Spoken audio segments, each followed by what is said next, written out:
के इस लेक्चर को स्टार्ट करें उससे पहले एक इन्फॉर्मेशन है आपके लिए।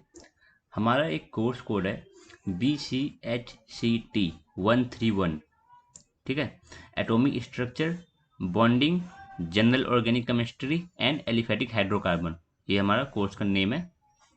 तो इस कोर्स में आई रिपीट, कोर्स क्या है आपका BCHCT131, ठीक है। इस कोर्स का ब्लॉक नंबर 3, ठीक है। ब्लॉक नंबर 3 जब देखोगे आप तो ब्लॉक थ्री में 5 यूनिट है, ठीक है ना। इसके ब्लॉक 3 में 5 यूनिट है। तो 5 यूनिट में है 3 unit, unit number 10, 11, 12, unit number 10, 11, 12 ये है स्टीरियो केमिस्ट्री के बारे में, ठीक है। तो हम कोशिश कर रहे हैं कि अब हम स्टीरियो केमिस्ट्री भी चालू कर दें। पैरेलली हम स्टीरियो केमिस्ट्री भी पढ़ते जाएंगे, ठीक है ना। एक आध लेक्चर कभी कभी आ जाया करेगा। तो स्टीरियो केमिस्ट्री की भी बहुत जगह पे यूज़ आ रहा है स्टीरियो केमिस्ट्री का, तो क्यों ना हम स्टीरियो केमिस्ट्री को थोड़ा ढंग से समझ लें, ताकि हर लेक्चर में मेरे को स्टीरियो केमिस्ट्री ना बताना पड़े, ठीक है। तो हम चाह रहे हैं कि स्टीरियो केमिस्ट्री आपको करा दिया जाए, यूनिट 10, 11, 12। तो ये सारी स्टीरियो केमिस्ट्री जब हम पढ़ लेंगे तो हमारे सिलेबस में जहाँ जहाँ स्टीरियो केमिस्ट्री आएगा तो वहाँ पे हमें ज़्यादा फोकस नहीं करना पड़ेगा, वहाँ पे बस हम रीड आउट करके आगे बढ़ जाएंगे। क्यों, हमने पढ़ रखा है, हमने कॉन्सेप्ट समझ रखा है। अब उस कोर्स में भी दोबारा पढ़ो और हमारे डिफरेंट डिफरेंट कोर्स में भी आ रहा है, ठीक है।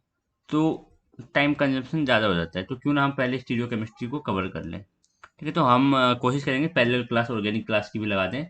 पैरेलली अब ऑर्गेनिक केमिस्ट्री भी चलेगी। ऑर्गेनिक केमिस्ट्री में स्पेसिफिकली क्या पढ़ेंगे हम, स्टीरियो केमिस्ट्री के बारे में। तो 3 यूनिट है, 3 यूनिट में हमें बस स्टीरियो केमिस्ट्री पढ़नी है, तो वो तीनों यूनिट हमें कवर करनी है। अराउंड ये आपका 50 पेजेस का होगा, ठीक है ना। 50 पेजेस में आपके 3 यूनिट को कवर कर दिया गया है, ठीक है। तो हम देख लेंगे इसको। तो अभी आज की हम क्लास चालू रखते हैं।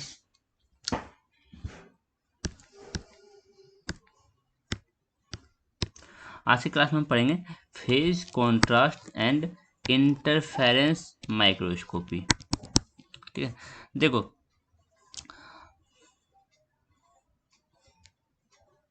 एक सेकेंड,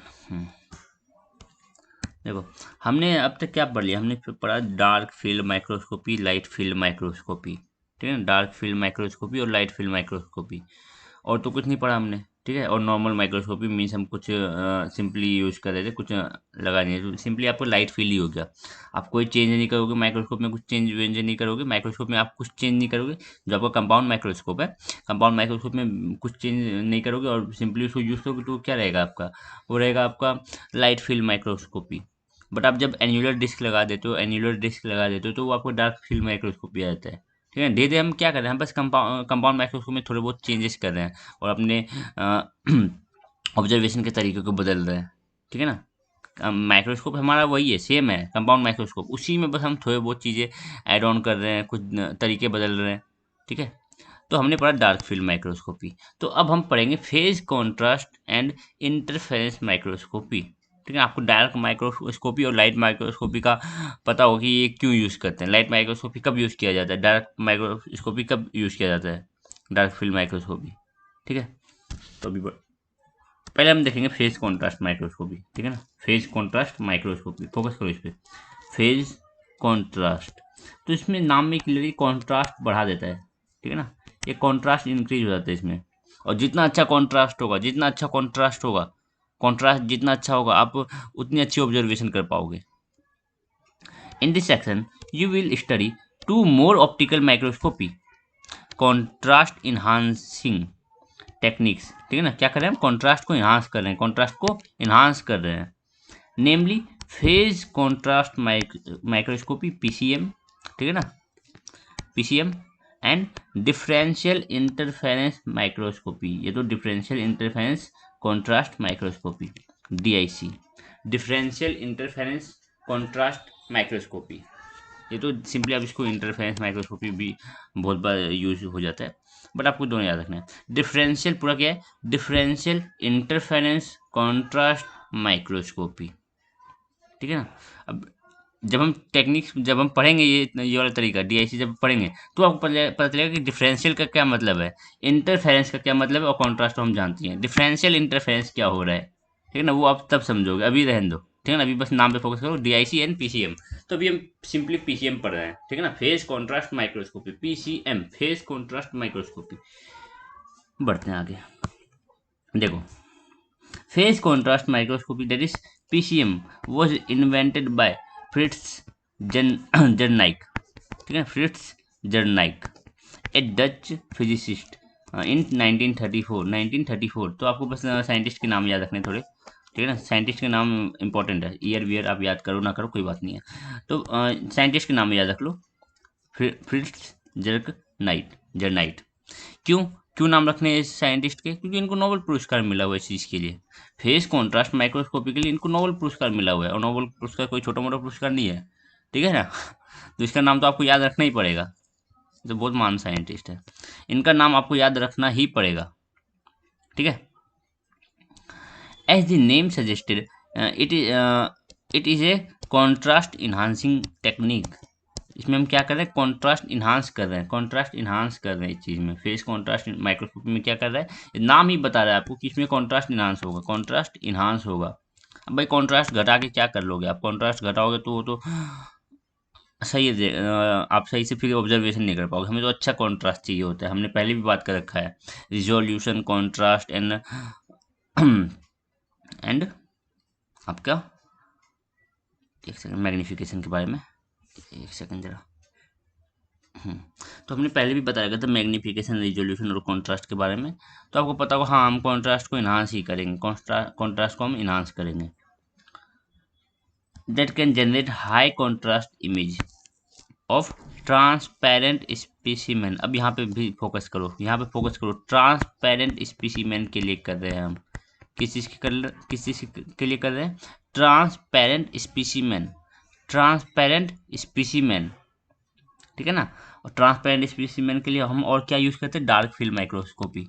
डार्क फील्ड माइक्रोस्कोपी जो था हमारा, डार्क फील्ड माइक्रोस्कोपी, वो भी ट्रांसपेरेंट वाले के लिए था, कि फील्ड हमारा डार्क रहेगा, फील्ड हमारा डार्क रहेगा, और जो जिसको हम स्पेसिमेन जो है, तो स्पेसिमेन हमारा कैसा रहेगा?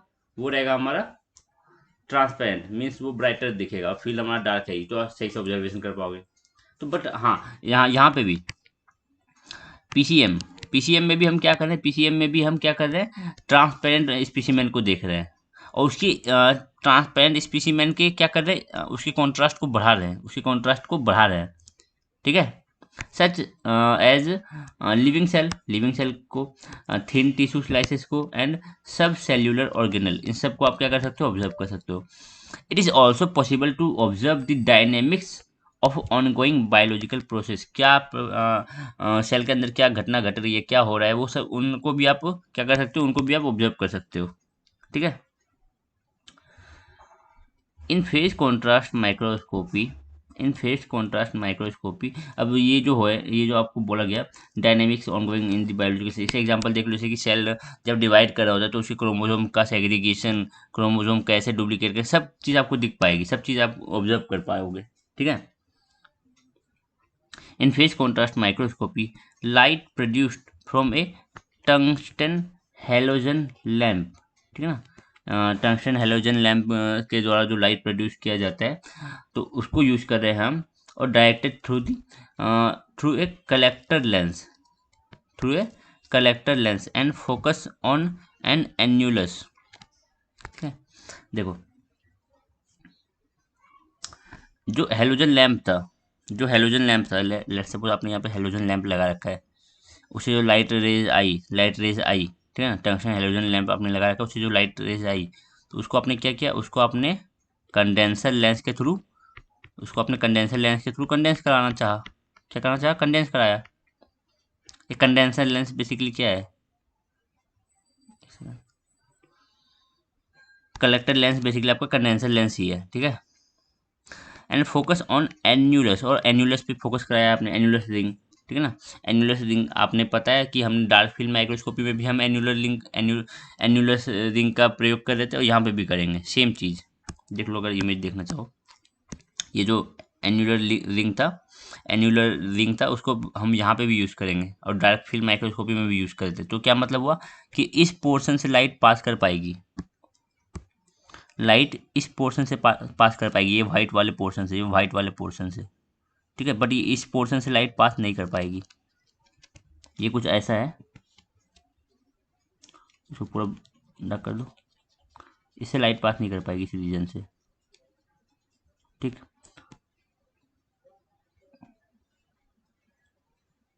और इस रीजन से लाइट पास कर पाएगी, ठीक। तो यही है रिंग। तो ये तो हमने डार्क फील्ड माइक्रोस्कोप में भी लगाया था, बट दोनों में थोड़ा सा अंतर है, ठीक है, दोनों सेम नहीं है, बस इतना याद रखना। लोकेटेड इन दी सब stage phase contrast tungsten condenser turret condenser, contrast turret condenser. देखो इसका क्या मतलब है, अगर मैं इसका आपको डायग्राम दिखाना चाहूँ, उसको मैं रियल इमेज दिखाता हूँ कैसे दिखता है ये, एक सेकेंड। हाँ, तो ये है आपके पास फेज, एक सेकेंड, ये है आपके पास phase contrast turret condenser, simply आप इसको फेज कंडेंसर बोल सकते हो, ठीक है ना। ये है आपका फेज कंडेंसर, ये डिवाइस है आपका फेज कंडेंसर। देखो क्या कर रहा है, पहली बात तो ये लगेगा कहाँ पे, ये आपका जो स्टेज है, आपका जो स्टेज है उसके नीचे रहेगा, उसके नीचे रहेगा, ठीक है ना, उसके नीचे रहेगा। अब देखो ये, इसको जब इस चीज़ को जब आप नीचे से देखोगे, इस चीज़ को जब आप नीचे से देखोगे तो ऐसा कुछ दिखाई देगा, ठीक है, इसमें ऐसा कुछ दिखाई देगा। देखो एनुलर डिस्क दे रखा है, एनुलर डायफ्राम्स भी बोल सकते हो, ठीक है। एनुलर डिस्क दे रखा है डिफरेंट डिफरेंट साइज का, आपको जिस साइज का चाहिए तो उस साइज का आप यूज़ कर लोगे। उसको रोटेट, ये रोटेट होता है, ये रोटेट होता है, ये चीज़ रोटेट होती है, ये रोटेट करोगे। लेट्स सपोज इसको यूज़ करना है तो रोटेट करके इसको यहाँ पे ले आओ, ये जो चीज़ है, ये जो चीज़ है ये है, ठीक है ना, ठीक है। तो इसको रोटेट करके हमने यहाँ ले आया, अगर इस साइज़ का चाहिए तो, अगर इससे बड़ा साइज़ चाहिए, ये चाहिए तो इसको रोटेट करके इधर ले आओ, इससे भी बड़ा चाहिए तो इसको रोटेट करके इधर ले आओ, समझ रहे हो, ये रोटेटेबल है, ये रोटेट हो सकता है। ये क्या हो सकता है, ये रोटेट हो सकता है आपका एनुलर डायफ्राम्स, एनुलर तो एनुलर डिस्क बोल सकते हो। तो यहाँ पे इसके बाद इसके थ्रू लाइट होते हुए किसी जाएगा कंडेंसर लेंस पे आएगा, और वो फिर आपका स्टेज पे फोकस करेगा, आपके स्पेसिमेन पे फोकस करेगा, ठीक है ना। तो इसी को बोलते हैं फेज करेक्ट, फेज कंडेंसर, या तो फेज कॉन्ट्रास्ट टरेट कंडेंसर, ठीक है। With 3 annular diaphragm, 3 annular diaphragm इसमें है। अब साइड इसका ऊपर का साइड ऐसा कुछ दिखाई देगा, और लोअर साइड इसको आप नीचे से देखोगे तो ऐसा कुछ दिखाई देगा, ठीक है। इसको आप रोटेट कर करके ये चीज़ एनुलर डायफ्राम चेंज कर सकते हो। तो हमने देखा फेज कॉन्ट्रास्ट टरेट कंडेंसर क्या है, ठीक है ना। तो वही जो बोला गया है कि देखो यहाँ ये लाइन वापस से पढ़ो, annulus, N annulus ring located, annulus ring कहाँ लोकेटेड था, इन दी सब stage phase contrast turret condenser, phase contrast turret condenser के निचले पोर्शन में, निचले पोर्शन में, ठीक है ना, सब स्टेज, ठीक है, नीचे, ठीक है।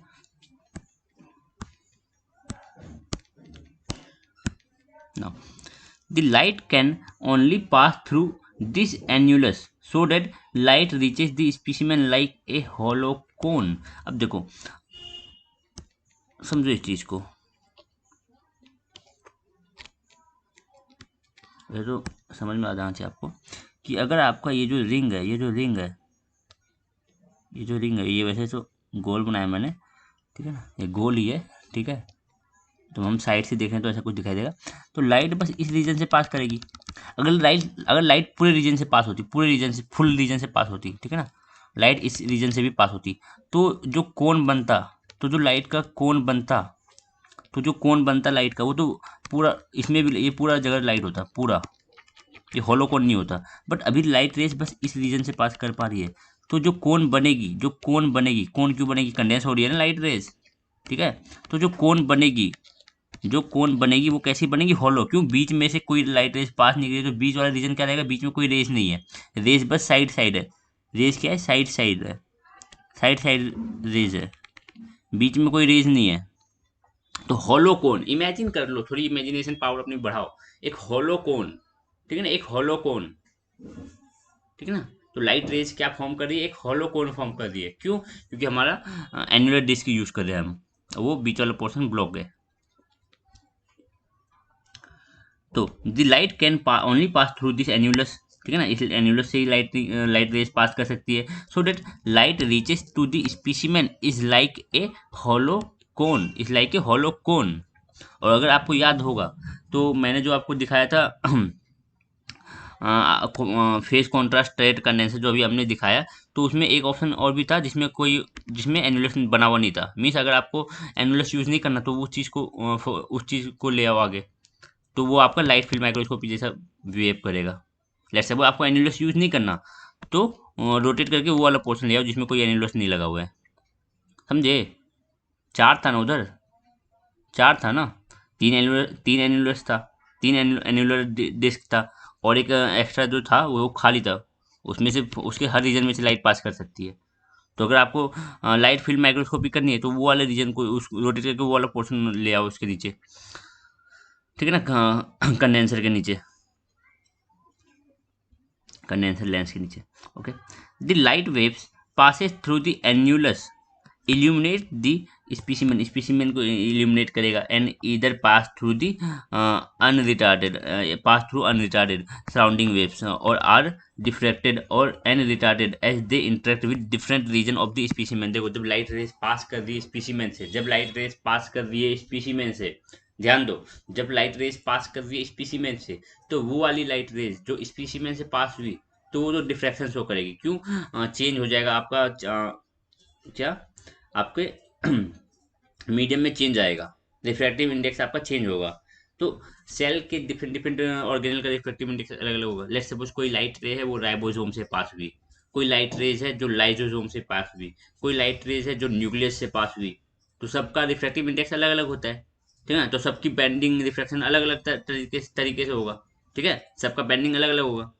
तो डिफरेंट डिफरेंट टाइप से सब लोग बैन करेंगे। लेकिन जो सराउंडिंग मीडियम से, जो मीडियम से पास हुआ, जो सेल से पास नहीं हुआ, सेल के सराउंडिंग मीडियम से पास हुआ, ठीक है ना, तो उनमें कोई रिफ्लेक्शन नहीं देखने मिलेगा, वो तो सीधा अनरिटार्डेड पास हो जाएंगी जो सराउंडिंग लाइट रेज है, ठीक।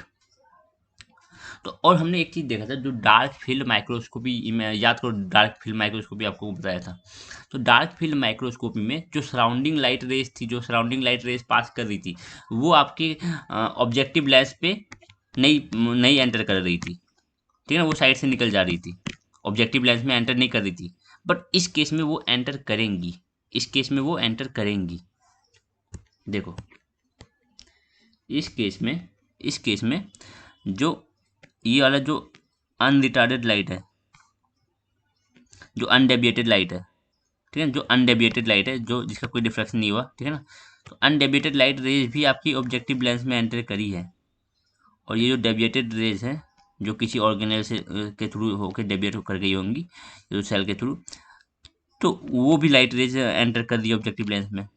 बट अगर याद करो आप, क्या सेल फिक्सेशन, ये दूसरा चीज़ है, ठीक है। तो मैंने आपको एक डायग्राम दिखाया था इस जगह पे, अगर आपको लास्ट लेक्चर याद है, तो जो अनडेविएटेड रेस था, लेट्स सपोज यहाँ बना लेते हैं, तो वो पास नहीं कर रही थी, ठीक है, अनडेविएटेड रेस वो पास नहीं वो सॉरी, ये कहाँ बना दिया, जो अनडेविएटेड रेज है, अनडेविएटेड रेज वो आपके ऑब्जेक्टिव लेंस में एंटर नहीं करती है, ठीक है ना। Undeviated rays doesn't enter into objective lens, किस केस में, डार्क फील्ड इल्यूमिनेशन में। तभी तो आपको जो फील्ड है, जो आपको फील्ड है वो कैसे दिखाई देता है, डार्क, क्योंकि उससे फील्ड से पास होने वाली लाइट रेज वो एंटर नहीं करती है ऑब्जेक्टिव लेंस में। बट इस केस में करेंगी, इस केस में दोनों ही टाइप की रेज एंटर करेंगी, जिसका डिफ्रैक्शन हो रहा है वो भी, और जो नॉन डिफ्रैक्टेड है, ठीक है, जिसका डिफ्रैक्शन नहीं हो रहा है वो भी। नाउ दिस सेल में have regions that are thicker, cell में कुछ रीजन थिक हो सकता है, कुछ रीजन थिन हो सकता है। तो जो रीजन थिकर होगा उसका जो रिफ्रैक्टिव इंडेक्स होगा वो कैसा रहेगा, ज़्यादा रहेगा, ठीक है, as compare to thinner area, such as nucleus. Nucleus एक थिकर रीजन है, ठीक है, एक डेंस रीजन है जिसका रिफ्रैक्टिव इंडेक्स ज़्यादा रहता है। एंड साइटोप्लाज्मिक इंक्लूजन्स, जो इंक्लूजन बॉडी होती है साइटोप्लाज्म में, उस वो भी एक थिकर रीजन है, वो भी क्या है आपका, डेंस ऑर्गेनेल है, ठीक है। तो उसका रिफ्रैक्टिव इंडेक्स ज़्यादा रहेगा as compare to other areas that are thinner and have low refractive index, किसका, थिनर एरियाज का, मीन्स थिनर जो भी आपका ऑर्गेनेल है जो लेस डेंस है उसकी बात कर रहे हैं। The extent of retardation of light waves passes through the specimen will be greater in thicker, ठीक है ना। जो थिकर वाला एरियाज है, जो थिकर एरियाज है, जो ज़्यादा डेंस हाईली डेंसर एरिया है, ठीक है ना, जो डेंसर एरिया है, जो थिकर एरिया है, ठीक है, तो उसका क्या रहेगा, उसमें से जो लाइट पास होगी उसका रिटार्डेशन ज़्यादा होगा, ठीक है ना, एक्सटेंट ऑफ रिटार्डेशन ज़्यादा रहेगा, ज़्यादा रिटार्ड होगी वो लाइटें एज कम्पेयर टू वो लाइट रेज जो पास कर रही है थिनर एरियाज से, उनका रिटार्डेशन होगा बट कम होगा। और किसका नहीं होगा, जो सेल से पास हो ही नहीं रही है, जो बाहर से पास हो रही है, जो सराउंडिंग मीडियम से पास हो रही है, ठीक है ना, तो वो डिफ्लेक्टेड निकल जाएंगी। The deviations and the deviated and diffracted light, sorry, the undeviated, ठीक है ना, अनडेविएटेड जो डेविएट नहीं हो रही थी, ठीक है, जो सेल से पास नहीं हो रही थी लाइट रेज, वो अनडेविएटेड पास हो रही थी, ठीक है ना। जो अनडेविएटेड लाइट रेज हैं और जो diffracted mean deviated light rays हैं are collected by objective lens. हमने डार्क फील्ड माइक्रोस्कोपी में पढ़ा था कि जो ऑब्जेक्टिव लेंस है वो ओनली कैप्चर करता है diffracted light. Dark field microscopy में ओनली डिफ्रैक्टेड लाइट, ये तो बोल सकते हो डेविएटेड लाइट, वो एंटर कर रही थी ऑब्जेक्टिव लेंस में, बट यहाँ पे दोनों रेस एंटर करेंगी, अनडेविएटेड वाला भी और डिफ्लेक्टेड वाला भी। तो अनडेविएटेड वाला पास कर मीन्स आपका जो रीजन्स, ये जो साइड वाइज रीजन है, उन इनसे पास होने वाली लाइट रेज वो भी एंटर कर रही है, तो आपको ये रीजन ऑब्वियस है कि डार्क नहीं दिखाई देगा, ठीक है ना, ये रीजन आपको डार्क नहीं दिखाई देगा। क्यों? क्योंकि आपकी यहाँ से जो लाइट रेज पास हो रही है वो भी एंटर कर रही है ऑब्जेक्टिव लेंस में, तो ये रीजन आपको लाइट दिखाई देगा, रीजन आपको लाइट दिखाई देगा, ठीक है।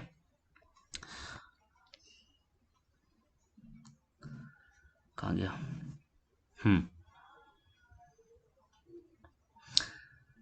Collected by the objective and segregated by the face plate. फिर ये जो रेज कलेक्ट हुई है उसको फिर सेग्रीगेट कर दिया जाएगा किसके द्वारा, फेस प्लेट के द्वारा। यहाँ पे एक फेस प्लेट लगी होती है इसके बाद, ऑब्जेक्टिव लेंस के बाद आप देखोगे, ऑब्जेक्टिव लेंस के बाद आप देखोगे, मैं यहाँ पे थोड़ा देखो, ऑब्जेक्टिव लेंस के बाद क्या है, ऑब्जेक्टिव लेंस के बाद क्या लगा हुआ है, face plate. Face plate basically annulus जैसा ही कुछ स्ट्रक्चर होता है कि बीच में ऐसा, और ये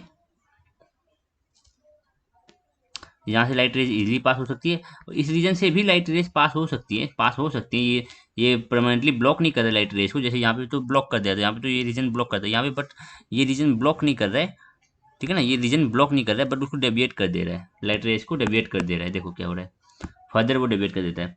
तो सेग्रीगेट कर दिया जाता है लाइट रेज को फेस प्लेट के द्वारा।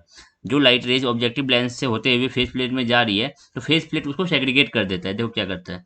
द फेज ऑब्जेक्टिव है तो फेस प्लेट बोल सकते हो, कंटेंस ए डार्क एन्यूलस, ठीक है ना, इसमें एक क्या होता है डार्क एन्यूलस, एन्यूलस बोल सकते हो, तो ये भी चला, ये डार्क है और ये ओपन है,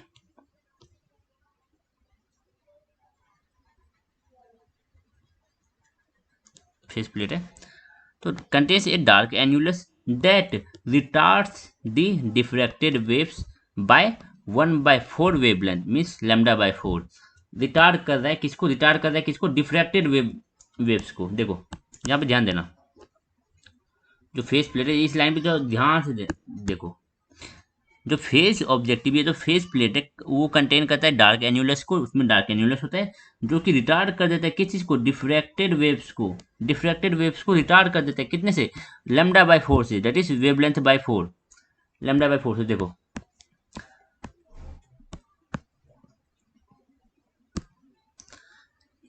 ये जो आपका ये जो रेज है, ये जो रेज है, ये जो रेज है आपका, ये क्या है, ये आपका डेविएटेड रेज है, डेविएटेड लाइट रेज है। डेविएटेड लाइट रेज को, डेविएटेड लाइट रेज को देखो पास हो रही है ना इसके थ्रू, डार्क एन्यूलस के थ्रू, डेविएटेड लाइट रेज को ये क्या कर देता है, रिटार्ड कर देता है, क्या कर देता है, रिटार्ड कितने से, 1/4 वेवलेंथ मीन्स λ/4, λ/4 से रिटार्ड कर देता है, फर्दर रिटार्ड। पहले तो रिटार्ड ये किया था, पहला रिटार्डेशन तो स्पीसीमैन के थ्रू हुआ, पहला रिटार्डेशन तो स्पीसीमैन के थ्रू हुआ, दूसरी बार ये भी रिटार्ड कर देता है, फेसलेस भी उसको रिटार्ड कर देता है। अब क्यों रिटार्ड करता है, यहाँ पे मेन कॉन्सेप्ट यही है, इसका रिटार्ड करने से हमें क्या फायदा मिल रहा है। देखो मेकिंग दैम, जब इसको रिटार्ड किया गया, रिटार्ड करने से क्या हुआ, रिटार्ड करने के बाद making them further out of phase, हमने उसको क्या कर दिया, आउट ऑफ फेज, विद किसी साथ आउट ऑफ फेज कर दिया, with one another and with undeviated wave sorry, देखो out of phase, out of wave and out of phase and in phase, in phase और आउट ऑफ फेज आपको पता है क्या होता है, पता है? जैसे कि अगर मैं बोलना चाहूँ, दो वेव्स का एग्जांपल ले लेता हूँ, एक वेव ये रहा मेरे पास,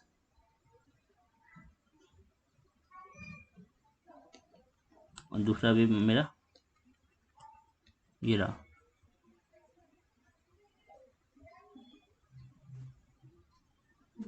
ठीक है, दो वेव है। और दूसरा एग्जांपल मैं बना के दिखा देता हूँ।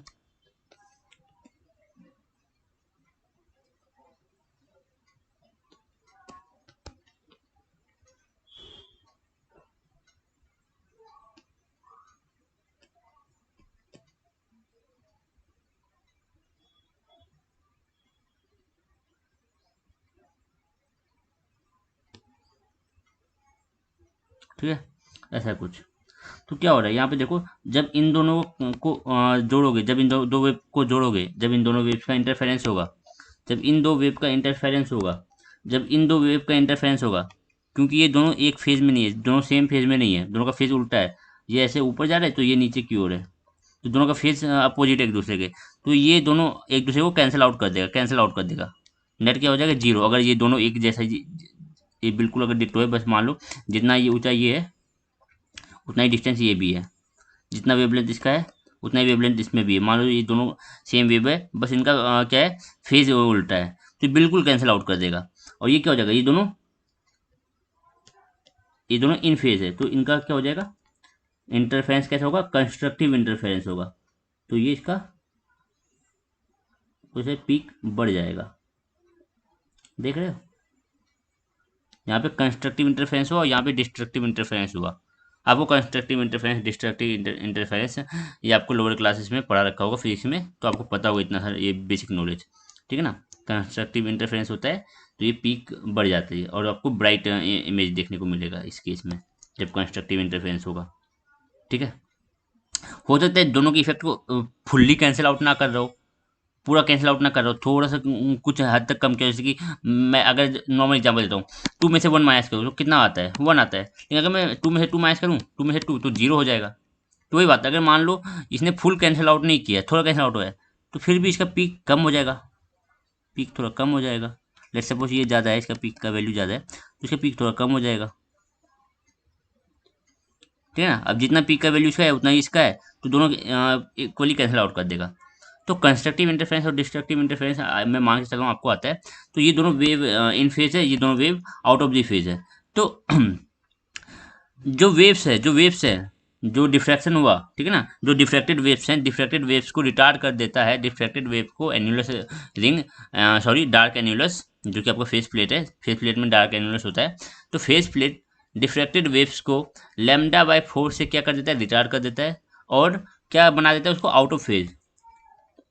देखो शुरू में क्या था ना, शुरू में जो आपका वेव था, डायग्राम से देखो, इससे पहले, इस चीज से पहले, इधर इधर जो वेव है, इस फिनोमेना से पहले बात करते हैं, इससे पहले बात कर रहे हैं, इससे पहले जो ये सारी वेव थी, ये सारी जो वेव्स थी, ये सारी वेव इन फेज थी, क्या थी, इन फेज, ठीक है ना, इन फेज थी, सारी वेव्स क्या थी, इन फेज, सब एक जैसी थी, सबका फेज सेम था, सारी वेव क्या थी, इन फेज थी, ठीक है, सारी वेव, सारी वेव इन फेज थी, डेविएटेड वेव भी और अनडेविएटेड वेव भी, सब आपस में क्या थी, in phase, deviated wave and undeviated wave before the phase plate, before the phase plate are in the same phase. पहले ये सारी एक फेज में थी, बट जैसे हमने फेज प्लेट लगाया तो फेज प्लेट ने क्या कर दिया, उनको आउट ऑफ फेज कर दिया, फेज प्लेट ने क्या कर दिया, आउट ऑफ फेज कर दिया उस चीज को, वेव्स को क्या कर दिया, आउट ऑफ फेज। अब ये जो आउट ऑफ फेज जो वेव्स है, अगर इनका कंस्ट्रक्टिव इंटरफेरेंस होगा, सॉरी, अब ये जब इंटरफेरेंस करेगी, डिपेंड्स की कंस्ट्रक्टिव होगा या डिस्ट्रक्टिव होगा, बस हम देखते हैं कि अब ये जब वेव इंटरफेरेंस करेगी, अब ये इनका जब इंटरफेरेंस होगा, अब ये वेव जब इंटरफेरेंस करेगी यहाँ पे, सही सारी वेव आके मिल रही है, इंटरफेरेंस ऑफ वेव जब भी होगा अब, तो हम जानते हैं कि अभी आउट ऑफ फेज है, आउट ऑफ फेज है, और आउट ऑफ फेज है वेव्स, और उसका अगर इंटरफेरेंस कराओगे तो वो आपको डिस्ट्रक्टिव इंटरफेरेंस देगा, वो आपको डिस्ट्रक्टिव इंटरफेरेंस देगा।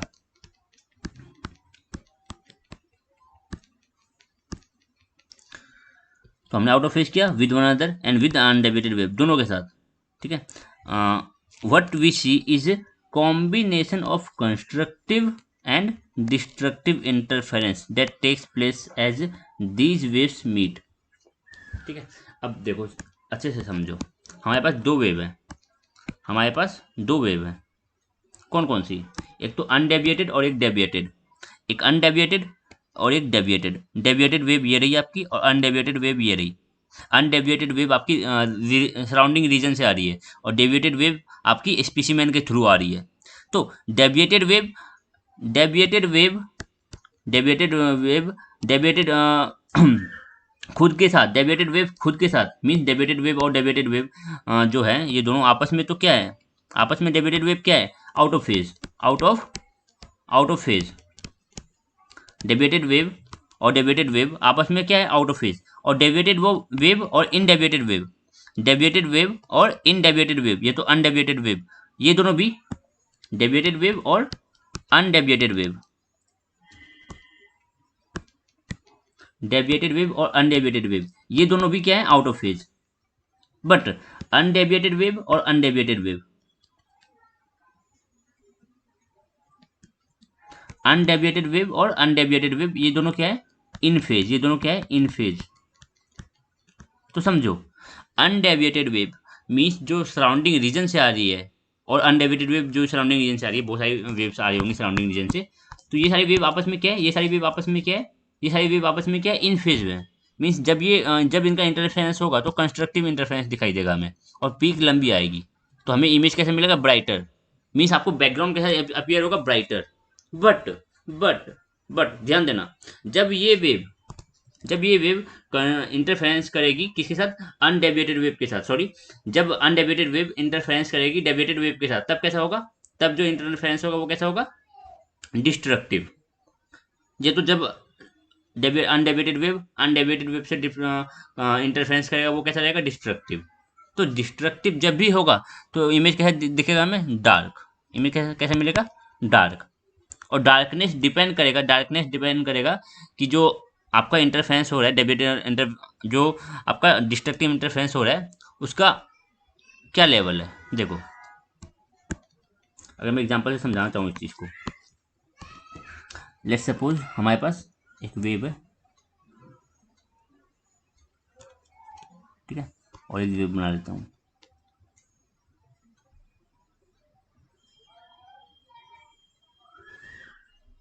तो आपको दिख रहा है ये दोनों वेव क्या है, आउट ऑफ फेज है, आउट ऑफ फेज, ये दोनों वेव क्या है, आउट ऑफ फेज। तो इनका जब इंटरफेरेंस होगा तो डिस्ट्रक्टिव होगा, तो क्या है, ये वाला पीक ज़्यादा है ना, ये वाला पीक ज़्यादा, ये वाला कम है, तो ओवरऑल ऊपर की तरफ रहेगा हमारा फाइनल, ओवरऑल हमें ये मिलेगा देखने को।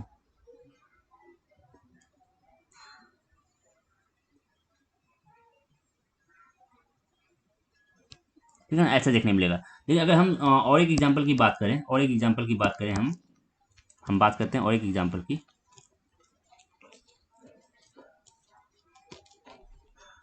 हम बात कर लेते हैं और एक एग्जांपल की।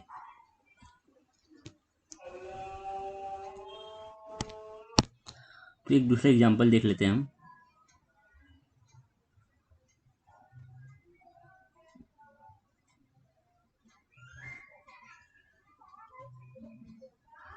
ठीक है, दूसरा वेव रहेगा हमारा,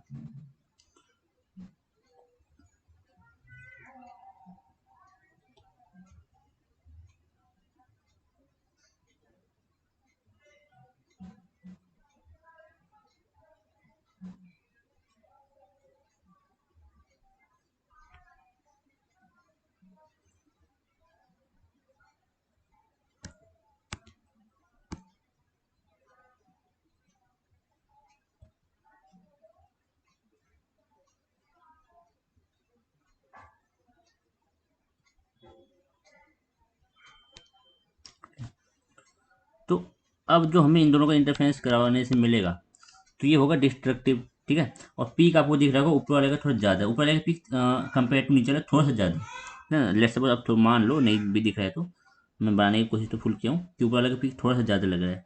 तो अब जो वेव आपके पास बन के आएगी, वो बन के आएगी आपके पास कुछ ऐसी।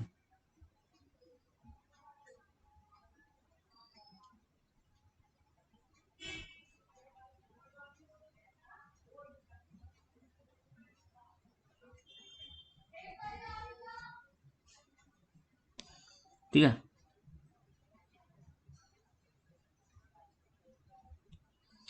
अब बताओ, दो बार हमने डिस्ट्रक्टिव इंटरफेरेंस देखा, ठीक है, दो बार डिस्ट्रक्टिव इंटरफेरेंस देखा, एक ये वाला एक बार ये वाला।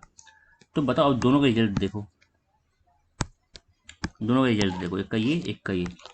तो आपको ये वाला ज़्यादा ब्राइटर देखने को मिलेगा, ये आपको ब्राइटर देखने को मिलेगा, ये वाला आपको ब्राइटर देखने को मिलेगा कंपेयर टू ये आपको ज़्यादा डार्क देखने को मिलेगा। दोनों आपस में, दोनों को आपस में कंपेयर करोगे तो ये वाला आपको कम डार्क देखने को मिलेगा, ये वाला ज़्यादा डार्क है।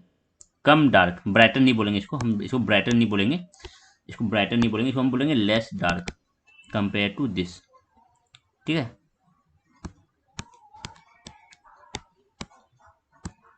Now the waves of light that are in phase produce bright light, bright image. ठीक है ना, जो वेव्स इन फेज हैं वो ब्राइट इमेज फॉर्म करेगा, while those are out of phase, जो आउट ऑफ फेज हैं कैंसल ईच अदर, ये तो फुली कैंसिल कर देंगे एक दूसरे को। ठीक है ना, बताया फुली कैंसिल कब होंगे, जब जब दोनों वेव्स की पिक्स एक समान रहेंगी। Each other to varying degree depending on the extent और to which they are out of phase, किस एक्सटेंट तक वो आउट ऑफ फेज है, मतलब दोनों का पीक की वैल्यू देखोगे क्या है। ठीक है। And produces image that are that are differ in the degree of darkness। ठीक है ना, सबका डार्कनेस एक समान नहीं रहेगा, कोई ज़्यादा डार्क रहेगा कोई कम डार्क रहेगा। ठीक है, ज़्यादा डार्क कौन रहेगा, जो ज़्यादा एक दूसरे को कैंसिल आउट कर रहा होगा, जो एक दूसरे को फुल्ली फुल्ली कैंसिल आउट कर देगा, बिल्कुल कैंसिल आउट कर देगा एक दूसरे के इफेक्ट को। ठीक है, जो वेव्स डिस्ट्रक्टिव वेव आपस में फुल्ली प्योर खत्म, फुल्ली कैंसिल आउट हो जाएगा, तो वो बिल्कुल आपको डार्क देखने को मिलेगा।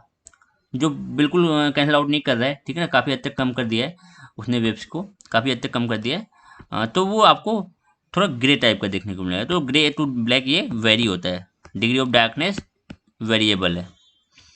फ्रिट्स Zernike won the Nobel prize in 1953 in physics, physics के लिए, फॉर इन्वेंटिंग दी टेक्निक्स, इस टेक्निक्स को इस टेक्निक्स के लिए, ठीक है ना, इस टेक्निक के लिए उसको क्या मिला, नोबेल प्राइज।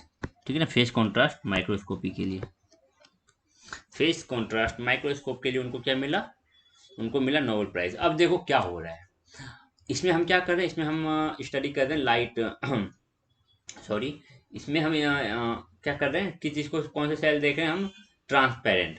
अब ट्रांसपेरेंट सेल, बैकग्राउंड कैसा है हमारा, बैकग्राउंड तो हमें इसमें अपीयर हो रहा है ब्राइट, बैकग्राउंड ब्राइट हो रहा है, बट हमारा जो सेल है, जो हमारा सेल है उसकी इमेज हमें कैसी मिल रही है, डार्क। क्यों, क्योंकि सेल से जो आने वाली वेव्स थी, सेल से जो आने वाली डेविएटेड वेव्स थी, डेविएटेड लाइट थी, उनको क्या कर दिया, आउट ऑफ फेस कर दिया, फेस प्लेट ने उनको आउट ऑफ फेस कर दिया। जब उनको आउट ऑफ फेस कर दिया और उनका जब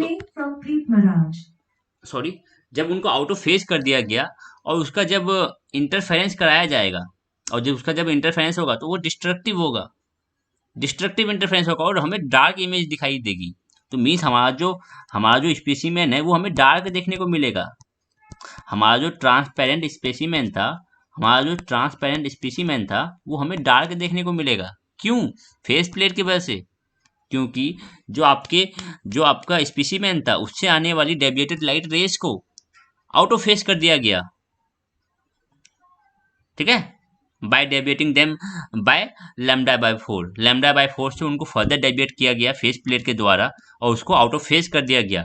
खुद के साथ भी डेविएटेड वेव और डेविएटेड वेव आपस में कैसी हैं, आउट ऑफ फेज, और डेविएटेड वेव और अनडेविएटेड लाइट, अनडेविएटेड वेव वो भी आपस में कैसी हैं, out of phase. Means deviated wave का जब भी इंटरफेरेंस होगा किसी के साथ भी, डेविएटेड वेव का इंटरफेरेंस करा लो डेविएटेड वेव के साथ, वो आपको डिस्ट्रक्टिव ही मिलेगा। डेविएटेड वेव का इंटरफेरेंस करा लो अनडेविएटेड वेव के साथ, वो भी आपको डिस्ट्रक्टिव ही मिलेगा। बट अनडेविएटेड वेव और अनडेविएटेड वेव उनका जब इंटरफेरेंस कराओगे तो आपको कंस्ट्रक्टिव देखने को मिलेगा, तो ब्राइटर देखने को मिलेगा। इसलिए हमारा बैकग्राउंड कंपेयर टू आपका क्या है अगर बैकग्राउंड को कंपेयर करोगे लाइट माइक्रोस्कोप से, तो इसका बैकग्राउंड ज़्यादा वो है, इसका बैकग्राउंड ज़्यादा आपको ब्राइट देखने को मिलेगा। ठीक है ना। हम वैसे ज़्यादा नहीं पढ़ते, हमें बस इतना याद रख लेना है कि हमारा जो ट्रांसपेरेंट स्पीसीमेन था वो हमें डार्क क्यों दिखाई दे रहा है। हमारा जो ट्रांसपेरेंट स्पीसीमेन है वो हमें डार्क क्यों दिखाई दे रहा है, और डार्कनेस की जो लेवल है वो वेरी हो सकती है, हमने बता दिया क्यों। ठीक है ना। ये पूरा फिजिक्स का कॉन्सेप्ट है, ज़्यादा नहीं पूछा जाएगा, बस आपको थोड़े बहुत सिंपल वे में इसका जवाब देना होगा। तो हमने देख लिया ट्रांसपेरेंट स्पीसीमेन को भी हम डार्क देख सकते हैं by using the face plate. तो यहाँ पे सिंपल सा कॉन्सेप्ट फिजिक्स का लगा है। यहाँ पे जो पूरा जो इसका जो प्रिंसिपल है, इस माइक्रोस्कोप का जो बेसिक प्रिंसिपल है वो किस चीज पे काम कर रहा है, इंटरफेरेंस ऑफ वेव। इसका जो पूरा प्रिंसिपल है वो बेस है इंटरफेरेंस ऑफ वेव वेव के इंटरफेरेंस पे बेस है। पहले तो कंस्ट्रक्टिव हुआ था, बट अब हम उसको डिस्ट्रक्टिव बना दिए फेस प्लेट लगा के। ठीक है ना। आउट ऑफ फेज कर दिया गया। Out of phase, in phase आपको पता होना चाहिए अच्छे से क्या होता है। अगर नहीं पता तो एक बार दोबारा से इसको रिकॉल कर लो, जाके कहीं थोड़ा बहुत पढ़ लो, आउट ऑफ फेज और इन फेज और कंस्ट्रक्टिव इंटरफेरेंस और डिस्ट्रक्टिव इंटरफेरेंस, ये बहुत ज़्यादा इंपॉर्टेंट है। तो यहीं पे हमारा खत्म होता है क्या, फेज कॉन्ट्रास्ट माइक्रोस्कोप। ठीक है, पीसीएम हमारा खत्म होता है। लाइट सोर्स से कंडेंसर पे पड़ा, कंडेंसर विद एन्यूलस। ठीक है, फिर उससे स्पेसिमेन पाई लाइट रेज, फिर ऑब्जेक्टिव लेंस पे पड़ी, ऑब्जेक्टिव लेंस ने फेस प्लेट दे दिया, फेस प्लेट पे उसको फोकस कराया, फेस प्लेट विद एन्यूलस। अब फेस प्लेट से हमें इमेज देखने को मिली ऑक्यूलर लेंस के थ्रू। ठीक है, तो लाइट का पाथ आप बता सकते हो। अगले लेक्चर में हम देखेंगे क्या, DIC microscope, differential interference contrast microscope. ठीक है ना, डिफरेंशियल इंटरफेरेंस कॉन्ट्रास्ट माइक्रोस्कोप हम अगले लेक्चर में देखेंगे। अभी तक हम इस लेक्चर को यहीं पे समाप्त करते हैं। आई होप आपको ये लेक्चर समझ में आया होगा। अगर आपको समझ में आया तो आप एक लाइक कर सकते हो इस लेक्चर को। ठीक है, मिलते हैं आपसे अगले लेक्चर में। Thank you and have a nice day.